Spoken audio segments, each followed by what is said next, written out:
Muy buenas, ya con la Semana Santa en ciernes vamos a compartir parte importante de la Semana Santa, la más bonita, la más esperanzadora, que va, lo que gira en torno a la resurrección del Señor, con la colaboración de las cuatro voces.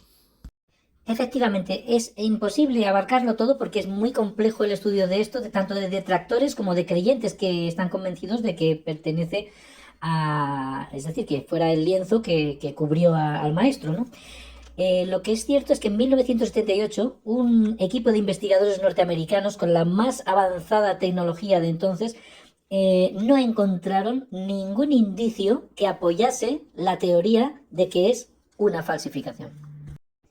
En contra de lo que muchos pueden pensar, la Iglesia Católica, en un alarde de prudencia, no se ha manifestado nunca en respecto a que el lienzo sea o no sea el que cubrió a Jesucristo en el sepulcro. Es decir, ni lo afirma ni lo desmiente. Realmente ha confiado totalmente en las investigaciones científicas. Aunque Pío XII autorizó en su momento que la imagen misteriosa que la ciencia de hecho no ha podido explicar de una manera satisfactoria, lo autorizó para su devoción como la Santa Faz de Jesús. Fue en 1898 cuando un aficionado a la fotografía vio alucinado cómo en los negativos de sus fotos se veía mejor la imagen de un cuerpo que en las propias fotografías. Fue entonces cuando realmente empezó a tener un interés especial. Es cierto que el radiocarbono 14 en la prueba de antigüedad salió que era entre el siglo XIII y XIV. Pero bueno, el fragmento que se cogió para ello está sujeto a cierta polémica también, dado que algunos siglos antes las monjas clarisas remendaron parte del lienzo en un incendio que dejó un poco mal parada la pieza original, con lo cual pues tenía algunos añadidos, algunos remiendos más modernos. También en 1997 otro incendio puso de nuevo el lienzo en peligro, pero un bombero logró sacarlo de la vitrina rompiendo las varias capas de vidrio que lo protegían dentro de la urna y cogiéndolo y sacándolo del peligro del incendio. Por supuesto circulan toda serie de teorías, ¿no? Desde que Leonardo da Vinci ya tuvo en un experimento desconocido a modo de fotografía, hizo algo con este lienzo, que por supuesto esto la ciencia lo ha desmentido, como el hecho de que fuera algún tipo de técnica desconocida de grabación o de pintura. Todo esto, en los estudios que se llevaron a cabo en 1978 por el equipo de estadounidenses, ha quedado, como dijimos al principio, descartado. No existe ninguna evidencia o ningún indicio ni siquiera de que sea una falsificación de algo. Efectivamente, compañera, el físico nuclear Harry E. Goff, inventor de la datación por el radiocarbono 14, admitió la posibilidad de que una capa bioplástica hubiese dado como resultado pues la antigüedad del siglo XIII o XIV. Es decir, como hemos podido investigar un poquito, una capa bioplástica consistiría en que se generase con el tiempo pues una capa muy fina dentro de los o sobre los diminutos hilos que pudieran dar una datación distinta a la real. Sin embargo, la contraparte, dicen otros científicos, que no, que si fuese así, pues la capa bioplástica habría aumentado considerablemente el peso de la muestra analizada. En fin, siempre que se haya una posible conclusión, hay una contraparte que la desmiente, ¿no? Y tan válida es una como otra en realidad, no es que la que lo niegue tenga más peso que la otra o al revés, a priori. Lo que el equipo del 1978 determinó de norteamericanos con la más alta tecnología que se tenía entonces en instrumentos de la NASA, digamos, fue que todo parecía indicar que podía tratarse de una radiación muy acortada en el tiempo y muy superficial en la tela, en los pigmentos de arriba, o sea que ni siquiera ya en los hilos, en las hebras de abajo ya no llega, pero que se quedó muy superficial, pues como una especie de radiación instantánea que se quedara ahí plasmada, pero siempre teorizando lo que pudo ser, dado que en realidad no se ha podido afirmar en ningún momento a día de hoy categóricamente de qué se trata en la proyección de esa imagen. Aun cuando no fuera la del Señor, aun cuando no fuera la de Jesús, no deja de ser a día de hoy un auténtico misterio todavía. Efectivamente, compañero. En 2002, Aldo Guerreschi y Michel Salcito presentaron un documento en París en el cuarto Simposio Científico Internacional, considerando que muchas de las marcas de la tela mostraban mayor antigüedad anterior al plegado posterior del lienzo. Es decir, eran marcas anteriores que mostraban haber sido guardadas dentro de una jarra de barro, como las telas que se encontraron en Qumran. Más evidentes estas marcas que las del plegado posterior. Según la experta en restauración de tejidos Mechthild Fleury Lemberg, existe un zurcido en el lienzo idéntico a un tejido del siglo I que era exclusivo de la Masada, en el Mar Muerto. Gilbert Raes, del Instituto de Tecnología Textil, estudió el lienzo en el 73, en 1973, observando que había un patrón de 3:1 complejo de fabricar y que correspondería a un tejido muy caro antiguamente. Asimismo, William Jailman, otro experto textil de la Universidad de Maguncia, estudió piezas de lino de Sirias datadas del siglo I al III que tenían el mismo patrón 3:1 como el sudario de Turín. Otro experto en textil, John Tyler, 25 años responsable del estudio de textiles en Manchester, concluyó en sus laboratorios que tejidos de lino con torsión en forma de Z, en diagonales de patrón 3:1, son propias de la Siria o la Palestina del siglo I. Pero luego, claro está, sale la contraparte, un señor que se llamaba Orit Shamir, que lo niega, diciendo que esas características no son propias de la Palestina del siglo I y que él descarta, según él, que fuese importada de otro lugar, dicha tela. Sin embargo, al microscopio y con la luz polarizada, ¿y eso qué es? Bueno, Gilbert Raes identificó trazas de algodón en el sudario, integrado en el lino, por lo que se descarta impregnación posterior, ¿no? O sea, que cayera encima, ¿no? Ese algodón, que indican que donde fue tejido el lienzo usaban algodón, que estaba presente ya en el siglo I en Oriente Medio, en aquella zona, y que no llegó a Europa, de hecho, hasta en la Edad Media. Esto es muy significativo, de hecho.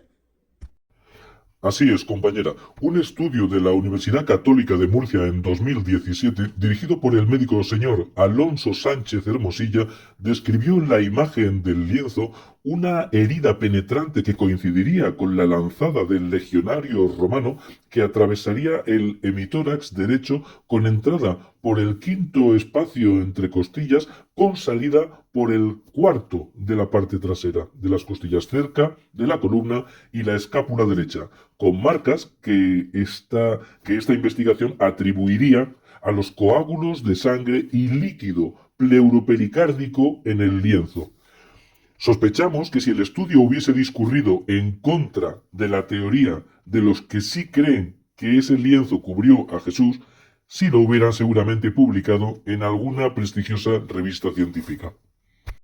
Respecto al análisis de los restos de polen hallados en la tela, Danin y Baruch han determinado que corresponde con especies propias del entorno de Jerusalén en las épocas de marzo y abril. En la parte de la frente correspondiente a la corona de espinas que le encajaron burlándose sádicamente, se encontraron restos de Gundelia tourneforti, propia de Jerusalén en esa época concreta del año. Por otra parte, se dice que para que se plasmara esa imagen que se sugiere tridimensional, como se plasma en el negativo de un fotográfico a un objeto tridimensional, tuvo que estar plana, como flotando por encima del cuerpo del ejecutado, con lo cual entraríamos ya en el terreno lógicamente sobrenatural o de una ciencia pues desconocida para nosotros. Así es, compañero. En definitiva, lo que sí que podemos afirmar es que a día de hoy nadie ha podido aún desentrañar el misterio que hay tras la sábana santa, tras este lienzo mortuorio y tras exhaustivos exámenes con las más complejas tecnologías y métodos de investigación sobre dicho lienzo. Un misterio de menor categoría, digamos, tuvo lugar más recientemente cuando con la película de La Pasión de Cristo dirigida por Mel Gibson, protagonizada por Jim Caviezel, recibió un rayo. Hemos podido ver que un rayo mata al 10% de la gente, ¿no? En contra de lo que se pueda pensar, ¿no? El otro 90% sufre siempre secuelas, bien sea por faltas de memoria o las quemaduras que pueda dejar. En este caso, el actor durante el rodaje, el rayo que recibió, tan solo le chamuscó un poco el pelo y hubo testigos que confirmaron este hecho. El otro supuesto misterio pasaría por el hecho de que, de forma absolutamente inédita, desconocida en toda la historia de Hollywood, se le cierren las puertas a un actor después de una película que ha sido un exitazo en taquilla por el hecho de encarnar el papel de Jesús de Nazaret, como le pasó al actor Jim Caviezel. Y donde casualmente impera una doctrina llamada cienciología, donde casualmente, no lo creo, dicha doctrina fue encomendada en invocaciones satánicas para que fuera un éxito por el fundador de la cienciología, como se ha constatado mediante el exadepto de alto nivel en los fragmentos que hemos podido observar de su libro Un trozo de cielo azul, donde las rituales sexuales extraños, magia negra, invocaciones a fuerzas oscuras, que se podrían interpretar resumidamente como pactar con Satanás, el proyecto que después tuvo lugar, que es la cienciología. Esto es una cosa que está ahí, no es que nos la estemos imaginando, es una cosa que son datos que están ahí, son objetivables. Por lo tanto, todo esto puede tener una relación en conjunto, si se quiere ver. Así es, compañera, pero no debería sorprendernos, pues todo esto está escrito que así sucedería, aunque no seamos muy religiosos o nada, que se iría enfriando la fe en Jesús, que incluso muchos se pasarían al lado equivocado, además de quienes han caído o son perseguidos por su fe. Todo esto se está cumpliendo, pero todas estas cosas, y como supo intuir el propio actor desahuciado por Hollywood, esto le ha reforzado aún más su fe en Jesús, como probablemente les haya o les esté sucediendo a otras personas. En fin, que esta Semana Santa, cada cual en su creencia, o ateos, o agnósticos, o indiferentes, lo pasen cada uno a su manera, lo mejor que puedan, y hasta otro ratico. Chao. Y yo, Ron Hubbard, creador de la cienciología y la dianética, considerada en este año 1952 como absurda y peligrosa por la envidiosa comunidad médica, prometo que aunque sea a hurtadillas la seguiré vendiendo como la panacea que es para erradicar de raíz todo mal que aqueje a cualquier persona, tanto espiritual como psicológica, como físicamente, y para hacer justicia a esos inmaduros que no soportaron que les sacara los colores, cuando tras leer mi dianética entendieron mi inabarcable sabiduría profunda que los humilló.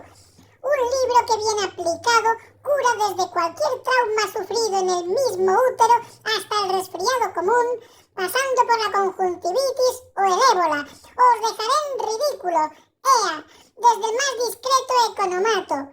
Os dejaré como lo que sois, como unos ineptos, anclados en el pasado. A mí me van a decir esos incompetentes cómo debe ser la ciencia de la salud. Con la de libros que he ojeado y subrayado para mejorarlo todo. Ya lo dijo el afeminado aquel de Jesucristo. No hay peor ciego que el que no quiere ver. Pues van a ver lo que es bueno. Eso les pasa a mis envidiosos, que se creen que porque tienen una carrera universitaria ya saben más que yo. ¡Qué pena, madre mía! Cuando además están en complot con las empresas farmacéuticas para ir envenenándonos poco a poco, sin que la gente ni lo sepa ni lo imagine. ¡Pobrecitos! Está claro. Demasiados intereses creados como para admitir el gran valor de mi obra. ¡Madre mía! ¡Cuánta maldad tengo que soportar del podrido sistema! Pues como dijo Nietzsche en su momento, será en el futuro cuando sea reconocida mi obra. Y en ese futuro glorioso, cuando hagan un día festivo internacional en el día de mi cumpleaños, cuando planten mi nombre en el casco de los más lujosos barcos o en las principales plazas o avenidas de las más importantes ciudades de los países del mundo, cuando por mi causa la especie humana haya alcanzado las más altas cotas de perfección y progreso que se verá en la modernidad de todos los países del mundo, cuando se hagan catedrales para glorificarme, donde juntos cantarán, cogidos de la mano, hermosos cánticos en mi honor, donde el mundo solo disfrutará de paz y buen rollito. ¡Ea! En fin, que Dios me pille confesado con los nuevos héroes de las sombras y todos los que los crean y escuchen. Lo dicho, un saludo y hasta otro ratico.